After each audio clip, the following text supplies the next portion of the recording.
எல்லாரும் பொண்ணு கொலையா இருக்கிற வாங்கடா. என் நம்பர்களை கைவிட்டுல. ஆமாடா. உன்னை கொல்ல போட மாட்டேடா. வாடா பாத்துக்கலாம். என்ன ரோல?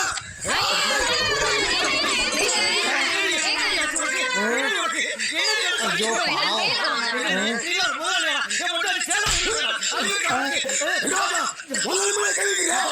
முதல் மேல கை வச்சுட்டேன்.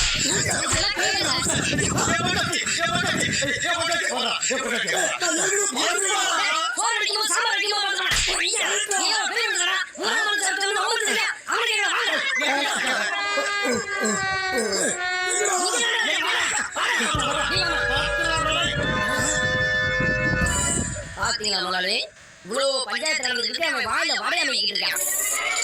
ஏய் துப்புடா துப்புடா. என்ன விட 2 வயசு மூத்தவன் சொல்றான்ல, துப்பி தொலையேண்டா. துப்புடா. ஏய் துப்புடா.